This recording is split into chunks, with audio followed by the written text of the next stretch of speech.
اپنا اپنا حصہ. حماد الرحمن گورایا. بس اماں میں نے فیصلہ کر لیا ہے, ہم یہاں کبھی نہیں رہیں گے. ساری مصیبتیں یہی اکٹھی ہو چکی ہیں, کبھی بجلی بند اور کبھی پانی بند. یہ بھی کوئی بات ہے بھلا؟ جب میں اعلیٰ تعلیم کے لیے امریکہ جاؤں گا تو آپ بھی ساتھ چلیے گا, پھر میں وہی نوکری کروں گا, مزے سے دن گزاریں گے. میرے 2-3 دوست بھی وہیں جانے کا ارادہ رکھتے ہیں, وہاں سب سہولتیں ملیں گی. آپ کو پتہ ہے مما, امریکہ میں کبھی بجلی نہیں جاتی, یہاں تو لوڈ شیڈنگ ہی جان نہیں چھوڑتی.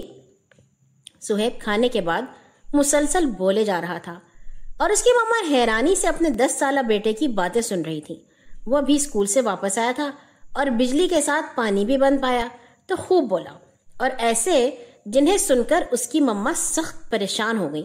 وہ سوچ بھی نہیں سکتی تھی کہ ان کا بیٹا ایسے بھی سوچ سکتا ہے. لیکن ابھی دیر نہیں ہوئی. انہوں نے دل میں سوچا اور پکا ارادہ کر لیا کہ وہ اپنے بیٹے سہیب کی اس سوچ کو پختہ ہونے سے پہلے ہی اس کے ذہن سے کھرچ دیں گی. ابھی وہ کچھ کہنے کا سوچ ہی رہی تھی کہ فون کی گھنٹی بجی تو سہیب سننے کے لیے بھاگ پڑا اور وہ ذہن میں مناسب الفاظ ترتیب دینے لگی کہ سہیب سے کیا بات کی جائے. سہیب کی امی اپنی سوچیں مگن تھی کہ فون سن کر واپس آ گیا اور انہیں سوچ میں گم دیکھ کر بولا, اب کہاں گھومے مما؟ بیٹے کی آواز سن کر ایک دم چونک سی گئی اور کھلکھلا کر ہنس پڑی.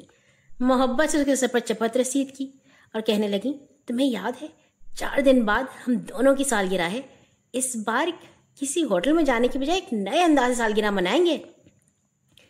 ہاں مجھے اچھی طرح یاد ہے, مگر مکمل تفصیلات تو بتائیں. نہیں بیٹا, تب تک ٹاپ سیکرٹ ہے, انہوں نے ہنس کر جواب دیا. سہیب کی امی کی سالگرہ 14 اگست جبکہ سہیب کی اپنی 10 اگست تھی, مگر وہ ہمیشہ 14 اگست کو اپنی سالگرہ مناتے تھے. سہیب اکثر اپنی امی کو چھیڑتا, کہتا آپ 14 اگست 1947 کو پیدا ہوئی تھی؟ تو وہ کہتی ہاں. سہیب خوب مسکراتا. اس کی اماں سوچ رہی تھی کہ ایسا کیا ہو گیا کہ سہیب کی سوچ اس طرح کی ہو گئی. انہیں اپنے پیارے وطن پاکستان سے بہت محبت تھی, وہ تصور بھی نہیں کر سکتی تھی کہیں اور جا کر رہیں. نہیں, ہرگز نہیں, مجھے ہر حال میں اس کی سوچ بدلنی ہوگی. 13 اگست کی رات انہوں نے اپنا گھر جھنڈیوں سے سجا لیا. اگلی صبح آزادی کا دن 14 اگست کی صبح ہی سے دونوں ماں بیٹا مصروف تھے. سہیب اچھے کپڑے پہن رہا تھا, اس کی امی اس کی پسند کے کھانے بنا رہی تھی. آخر 10 بجے دونوں تیار ہو کر اپنی گاڑی میں بیٹھ گئے, سامان گاڑی میں رکھا اور چل پڑے. سہیب کو ابھی تک اپنی امی کے پروگرام کا علم نہیں تھا. 14 اگست کی وجہ سے جگہ جگہ جھنڈیاں لگی ہوئی تھی, ترانے زور و شور سے بج رہے تھے. ایسا لگتا تھا جیسے ابھی ابھی آزادی کی نعمت ملی ہو. دونوں خاموشی سے ماحول میں گم تھے. جب گاڑی رکی تو سہیب نے دیکھا کہ وہ مینار پاکستان کے کنارے کھڑے ہیں. اس نے حیرت اور خوشی سے امی کی طرف دیکھا. اچھا, تو یہ تھا آپ کا پروگرام, واہ امی خوب مزہ آئے گا, آج تو اس اقبال پارک کی بھی سالگرہ ہے. تو انہوں نے جواب دیا, ہاں آج میں تمہیں ایک کہانی بھی سناؤں گی جو میں روزانہ تمہارے نانا ابو سے سنا کرتی تھی. مجھے پہلے ہی کہانی سنانی چاہیے تھی, مگر چلو سنتے ہیں. مینار کی سیر کریں. پہلے مینار کے نچلے حصے میں جا کر سہیب کی امی رک گئی اور سہیب سے کہا وہ اس قرارداد کو پڑھے جو یہاں لکھی ہے. دونوں خاموشی سے پڑھتے رہے. سہیب نے کچھ کتابوں میں پڑھا تھا, مگر یہاں سب پڑھتے محسوس کر رہا تھا جیسے وہ قرارداد پڑھنے کی بجائے اپنے عظیم قائد کی آواز میں سن رہا ہو. کچھ دیر بعد اس کی مما نے اس کے کندھے پر ہاتھ رکھا تو یہ ایک دم چونک سا گیا. اب وہ دونوں سیڑھیوں کے ذریعے مینار پر چڑھ رہے تھے. اوپر پہنچے تو انہوں نے اپنے بیٹے کو وہ کہانی سنا شروع کی جو انہوں نے اپنے والد سے سنی تھی.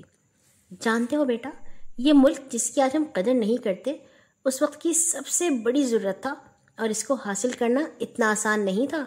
اس کی صحیح قدر وہ لوگ جانتے ہیں جو 14 اگست 1947 کو ہندوستان سے ہجرت کر کے یہاں آئے تھے. میں تمہیں پوری تاریخ نہیں بتاؤں گی کیونکہ تم جانتے ہو یہ ملک ہم نے کس طرح حاصل کیا, مگر آج لوگ اس میں کس طرح رہ رہے ہیں.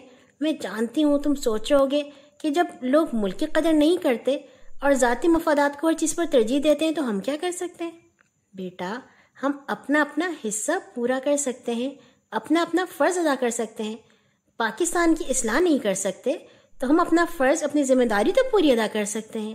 اگر ہمارا محبت اور محنت سے بنایا ہوا گھر کسی خرابی کا شکار ہو تو کیا ہم کسی اچھی جگہ کے لیے اسے چھوڑ دیں گے؟ جگہ بھی ایسی جہاں ہماری اپنی شناخت نہ ہو بلکہ ہم غیروں کی طرح رہیں. نہیں بیٹا, ہم اپنے گھر اپنی شناخت کے بغیر کہیں بھی نہیں رہ سکتے. ہمیں اپنے ملک کی خرابیوں کو دور کرنا ہوگا.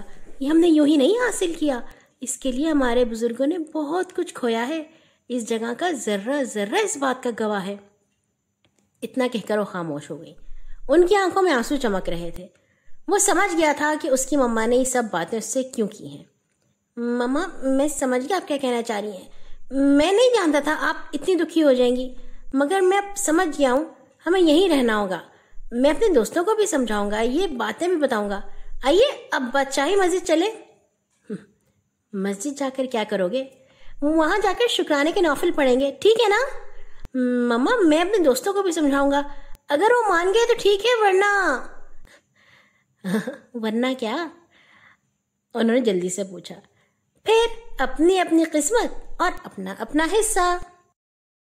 اللہ پاکستان جیے اللہ۔